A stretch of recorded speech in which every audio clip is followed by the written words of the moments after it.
हमारे जो seat sharing की बातचीत चल रही है सही ढंग से गया है। एनसीपी के साथ महाराष्ट्र में, आम आदमी पार्टी के साथ, डीएमके के साथ तो चल ही रहा है, अंतिम रूप दिया जा रहा है और सबसे बड़ी बात उत्तर प्रदेश में हमने उसकी घोषणा भी कर दी।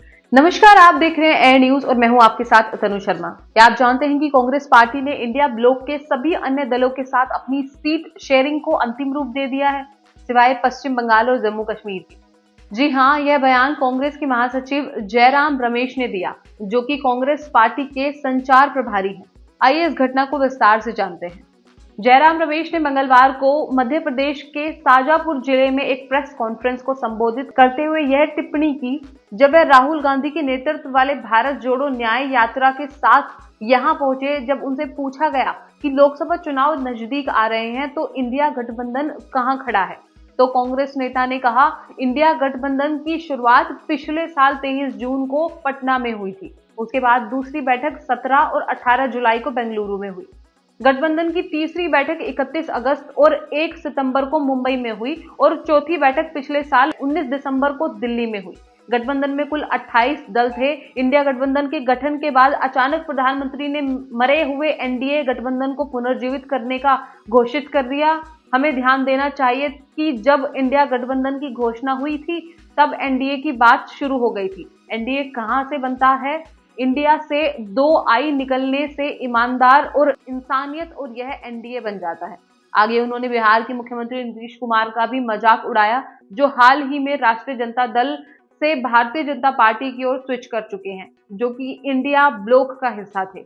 उनके बारे में कहते हुए कहा कि वह नीतीश कुमार पलटी यानी पक्ष बदलने के मास्टर हैं। इंडिया गठबंधन में कुल 28 दल थे, लेकिन इनमें से एक दल के नेता बिहार के मुख्यमंत्री नीतीश कुमार ने पक्ष बदल लिया। उनका इतिहास पलटी पक्ष बदलने का है, वह पलटी के मास्टर हैं। 28 दलों में से 27 दल बच गए थे और बाद में एक और दल ने इंडिया ब्लॉक को छोड़कर एनडीए में शामिल होना कबूल किया, तो हम 26 हो गए। लेकिन मैं कहना चाहता हूं कि 26 दल मजबूत दल है। कांग्रेस नेता ने आगे कहा, अब 28 दलों में से 26 दल हमारे साथ हैं और 1 या 2 और दल महाराष्ट्र से हमसे जुड़ सकते हैं।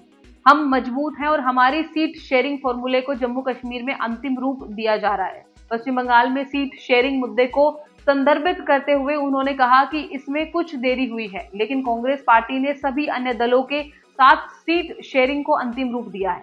केवल 2 राज्य बचे हैं, पश्चिम बंगाल और जम्मू कश्मीर। जब पूछा गया कि क्या कांग्रेस पश्चिम बंगाल की मुख्यमंत्री ममता बनर्जी से संपर्क में है, तो जयराम रमेश ने कहा कि वे आशावादी हैं कि कोई मध्य मार्ग अब काम करेगा और वे अपनी सर्वश्रेष्ठ कोशिश कर रहे हैं। ममता बनर्जी इंडिया समूह का हिस्सा है, वाम दल भी इंडिया समूह का हिस्सा है। ममता बनर्जी ने पटना, मुंबई, बेंगलुरु और दिल्ली की इंडिया समूह की बैठकों में भाग लिया। उन्होंने कहा कि उनकी प्राथमिकता बीजेपी को हराना और भारत को मजबूत करना है। वहीं कांग्रेस पार्टी की प्राथमिकताएं भी यही है।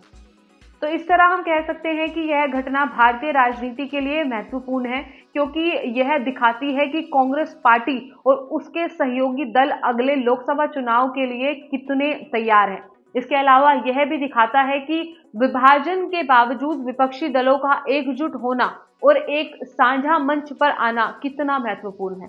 इसके अलावा यह घटना भारतीय राजनीति में गठबंधनों की भूमिका को भी उजागर करती है, जो अक्सर चुनावी जीत के लिए निर्णायक साबित होती है। इस घटना के प्रभाव को देखते हुए हम यह कह सकते हैं कि अगले लोकसभा चुनाव में भारतीय जनता पार्टी के लिए चुनौती बढ़ सकती है। इसी के साथ साथ इस रिपोर्ट में बस इतना ही। देश और दुनिया की तमाम खबरों के लिए आप बने रहिए एयर न्यूज के साथ। नमस्कार।